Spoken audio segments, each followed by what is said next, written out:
He was down to earth. I could always talk to him.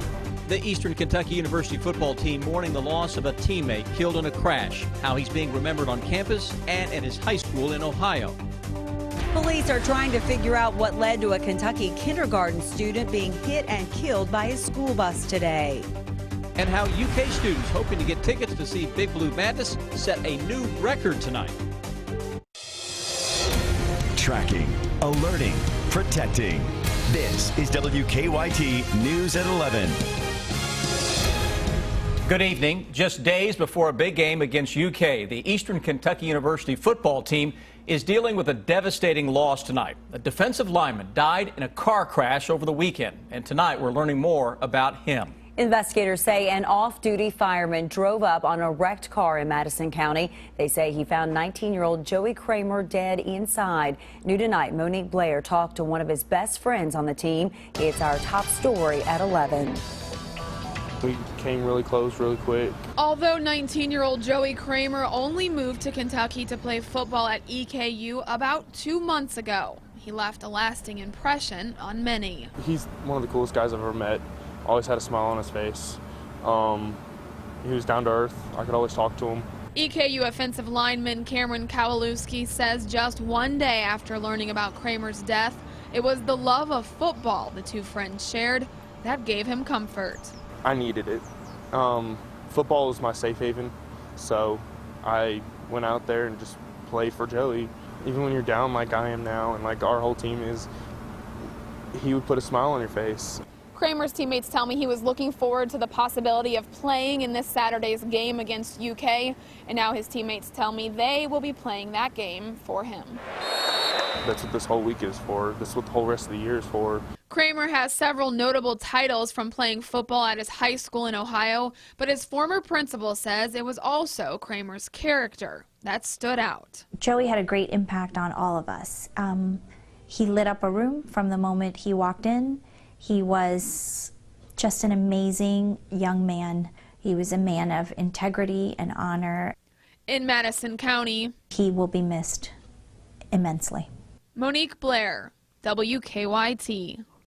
Kramer will be honored during the playing of My Old Kentucky Home before the game between UK and EKU kicks off Saturday night. New tonight, a kindergarten student in western Kentucky has died after being hit by a school bus. It happened this afternoon in Butler County, which is just outside of Bowling Green. State police say that 5-year-old Jaden Hawkins had just left the bus at his grandmother's house, but as it was pulling away, police say the bus hit Jaden and killed him. Police say they're still trying to figure out why the boy was hit. Butler County school leaders say the bus driver has worked for the district for 18 years and has an excellent driving record. New tonight, we are learning more details about a surgery Fayette County School Superintendent Manny Calk had last week. School leaders now say doctors removed a malignant tumor during the 18-hour surgery at UK Hospital. The tumor was in his sinus cavity. In a news release, Calk says doctors found the tumor last month while he was being treated for allergy problems that flared up after he moved to Kentucky. He says the surgery was a success and doctors expect him to make a full recovery. While recovering, Calk says he'll hold meetings through phone and Skype, and he says he'll schedule early morning medical treatment so he can conduct school business throughout the workday. Some rain moving across parts of Kentucky tonight, and that's a sign of what's to come the next few days. Chief Meteorologist Chris Bailey has an early look at the forecast. Hey, Chris. Hey, Sam, big area of low pressure in the Gulf of Mexico. We've actually got 3 out in the tropics that we're going to be tracking over the next few days. The one in the Gulf, though, on the eastern side, really going to throw a lot of moisture our way over the next 24 hours. Starting to see that pipeline of juice now coming from the Gulf, and that means an increase in the rain across the Bluegrass State. All that humidity in the air today, that tropical feel, well, it's going to come with a price, and that price will be some heavy rain. Starting to see those rains breaking out now across much of central and eastern Kentucky. The heaviest rains have been across parts of west central Kentucky. Got a little shower between Lawrenceburg and Frankfort. Then we skip into southern Kentucky, where rain is now increasing here from Corbin, London, back over toward the Somerset area and Lake Cumberland. Watch the future radar blow up tonight, and hello morning commute with rains breaking out middle of tomorrow morning, where you see the oranges, some heavy downpours across much of central and eastern Kentucky. So showers increase overnight, showers and maybe some rumbles of thunder, I should say, with storms joining your Tuesday party. Leftover showers, then we focus on what happens later this week. One thing's for certain, it's going to get chilly, but I'll show you why, guys. We will have to keep a very close eye on yet another storm across the East Coast. A new hour by hour shows that in just a few minutes. New tonight, the U.S. Senate has approved a bipartisan spending bill that would avoid a government shutdown Wednesday night. But some conservatives were angry that Senate Majority Leader Mitch McConnell of Kentucky took out a provision that would cancel federal funding of Planned Parenthood. Senator McConnell says he's concerned that Republicans could suffer in the 2016 election if the government shuts down. A new CBS News New York Times poll found that 39% of those surveyed, a majority, would blame congressional Republicans more than Democrats for a government shutdown. The election is a little more than a month away, but tonight the Republican Governors Association has stopped running TV ads for Republican candidate for Governor Matt Bevin. The organization says it's reevaluating what's best for it to do with two other states also holding races for governor this year. But it says the decision doesn't mean it's lost faith in Bevin's chances to win. The organization has spent $3 million in ads for Bevin, mostly attacking Democratic opponent Jack Conway. So far, Bevin has aired just one TV ad of his own since the primary. Agriculture Commissioner James Comer lost the Republican primary to Bevin by just 83 votes. Today, he spoke at the Hemp Industries Association's annual conference in Lexington. Comer said once his term as Ag Commissioner ends in December, he'll return to his home in Monroe County and start a company. He also said he'll likely never get over losing the Republican primary for governor, but he left open the possibility for running for another office in the future. Tonight, President Obama and Russian President Vladimir Putin had their first formal meeting in 2 years. During the 90-minute meeting at the United Nations, the two talked about the Syrian civil war, Ukraine, and the issues surrounding ISIS. U.S. officials said the two men agreed to explore political solutions in Syria. Putin said that Russia will not send ground troops to Syria to fight ISIS, but he did not rule out airstrikes. President Obama says the U.S. wants to work with Russia and Iran to throw out Syria's president.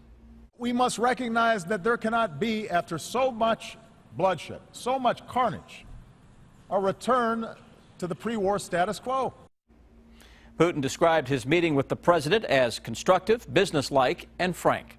Wayne County students received an unexpected day off because of a water problem. The Monticello Utility Commission says it noticed a chemical problem in the water system this morning. Workers say a pipe that carries bleach used to treat water malfunctioned, allowing potentially bad water to seep into the system. Treats any biological elements that might be in the water to, anything that pathogenic that could harm a human being. The utility company hopes to have the problem fixed tomorrow. For now, all of Wayne County and parts of southern Pulaski County are under a boil water advisory. Wayne County schools will be open tomorrow. School leaders say they'll have bottled water on hand for all students and staff. It is a tradition. Dozens and dozens of UK basketball fans lining up near Memorial Coliseum already, hoping to get tickets for next month's Big Blue Madness. Their tickets won't be handed out, though, until Friday. But tonight, many UK students got their Madness tickets thanks to a lottery. And on Twitter, UK basketball leaders said it was a record turnout for that lottery. Sam Smith talked to some of those lucky students who received tickets. Students were the first ones to get a shot at Big Blue Madness tickets. They took their seats inside Memorial Coliseum, waiting to hear their number called. Feels good. I'm from Louisville, so just hearing about Big Blue Madness and how exciting it is, it seems like a good deal. 500 students were randomly picked. Each received 2 tickets. I'm super excited. I was the first one to get one of the green tickets, and I actually won, so I'm super excited. Now, if you weren't one of the lucky students to win a ticket, you could still get one on Friday, but you may have to wait in line with everyone else. If you come out Wednesday when they tell you to come out, you're going to get into the uppers, or you might not even get a ticket. UK allows fans to camp outside of Memorial Coliseum at 5 a.m. Wednesday. Until then, fans are patiently waiting on the other side of the street. Adam Helton is from Sawyersville. He says he's been a part of Big Blue Madness every year the last 22 years. The anticipation for this basketball season is more than enough motivation for him and the many others to camp out until Friday. With Calipari, we don't rebuild, we reload. So he's got it to the point that we can win a national championship every year, and the excitement is there. In Lexington, Sam Smith, WKYT. Always hope for that Big Blue Madness, and set for October 16th. Fans can get tickets online at Ticketmaster.com. Online tickets are available at the same time as they are at Memorial Friday night at 10 o'clock. Customers of a Breathitt County Walmart had to shop elsewhere today. A rock slide damaged the building, forcing that store to close. The rocks crashed into a back wall of the Jackson Walmart around midnight, just as it was closing for the night. No one was injured. The crew spent the day removing all the rocks and beginning repairs on the building. The Walmart sits up against the side of a mountain. Customers we talked to say the rock slide is frustrating. I hope it opens soon because it's about the only shopping center we got here besides Hazard, and I really don't feel like driving to Hazard right now. Walmart leaders expect the store to be closed a few more days until all the repairs can be made. New tonight, the daughter of actor Paul Walker has filed a lawsuit over the crash that killed him in 2013. Meadow Rain Walker is suing Porsche, claiming the car her father was in had numerous design defects. The lawsuit claims those defects kept Paul Walker trapped in the car when it crashed and burst into flames along a California road. His daughter is seeking unspecified damages. So far, Porsche representatives have not commented about the lawsuit. They may have appeared to be candy at first glance, but Louisville police say a man was selling ecstasy pills with Disney characters on them. Police say that 32-year-old Kenneth Price had the pills with him when they pulled over his car for traffic violations. They say they don't think the unusual-looking pills were being used to trick children. Instead, police say they're a marketing tool for drug dealers. It's kind of a younger crowd that uses that type of drug, and the drug dealers, when they're marketing that product, is a way to show, I'm John Smith and this is my ecstasy is really good. It's better than Bill Smith's ecstasy. Price faces 4 charges, including possession of a controlled substance. Louisville police say he has an extensive criminal background, including drugs. The Laurel County Detention Center is using some new technology to keep an eye on inmates. The jail is now using something called the Risk Watch. It attaches to an inmate's wrist and finger. The device tracks a pulse and oxygen levels for inmates who may have a medical condition, who are in detox, or who are on suicide watch. The jailer says the Laurel County Detention Center is one of the first jails in the country to use the Risk Watch. New tonight, a Clark County judge has ruled against a group trying to have the rezoning of land for a limestone quarry reversed. Our news partners at the Herald Leader report the judge upheld the Clark County government's approval of a 2014 rezoning that allowed the quarry. Attorneys for the Southwest Clark Neighborhood Association, which has been trying to stop the quarry, say they'll likely appeal. The quarry would operate near the Kentucky River.